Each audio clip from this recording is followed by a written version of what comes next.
Hello, and welcome to day 11 of our Road to Easter devotions. My name is Paul, and I'm a member of Andover Baptist Church. Our title today is Preparing for Passover.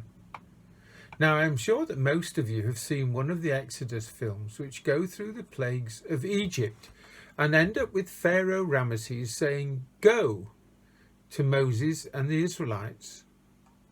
Pharaoh finally gave in following the death of the firstborn of Egypt, including his own son. The Israelites avoided this tragedy by following God's instructions to sacrifice a perfect year-old lamb or kid and to daub the blood on the doorposts and lintels of their homes as a sign for God to pass over them and keep them safe. All this happened when the Jews were slaves in Egypt, about 1500 years before Jesus was born.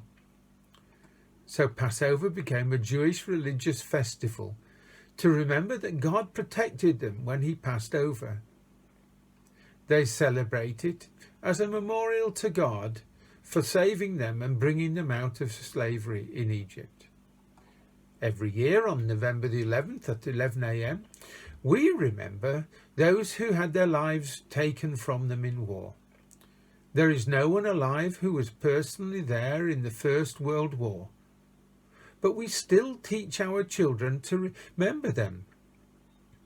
The Passover is the same for the Jews, both in Jesus' time and today. They remember God's salvation. Now, today's reading is from the Good News about Jesus, as recorded in the New Testament by Luke in chapter 22, verses 7 to 13. Now the day of the Passover celebration arrived, when the Passover lamb was to be killed and eaten with the unleavened bread. Jesus sent Peter and John ahead to find a place to prepare their Passover meal. "Where do you want us to go?" they asked. And he replied, "As soon as you enter Jerusalem, you will see a man walking along carrying a pitcher of water.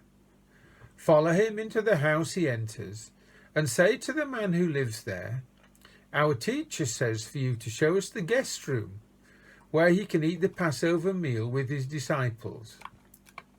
He will take you upstairs to a large room all ready for us. That is the place. Go ahead and prepare the meal there." They went off to the city.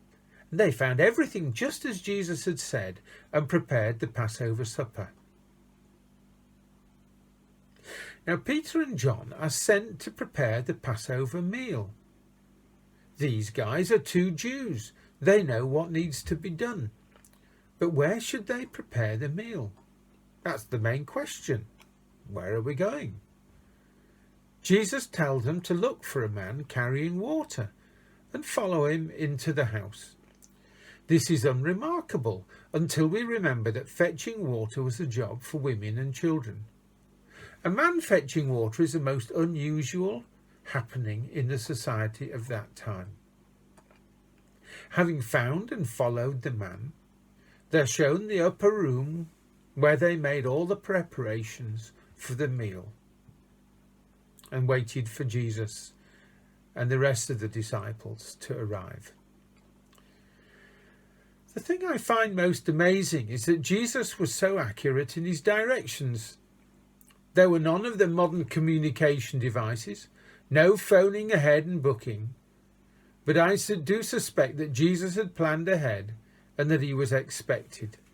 We may never really know. However, for us, the Passover stands as a precursor, an image of what God is about to do to save all people from the slavery of death and sin. The blood of the sacrificial lamb caused God to pass over the Israelites in Egypt. And what is coming at Easter is the sacrifice of the perfect Lamb of God, Jesus, so that if we believe in him, we too will be passed over, that is, saved from sin and death. What a joy it is to have a God who loves to save people. That's absolutely everyone, including you and me. if only we believe. Thanks for joining me today. I hope you'll be with us again tomorrow for the next step on this journey to Easter.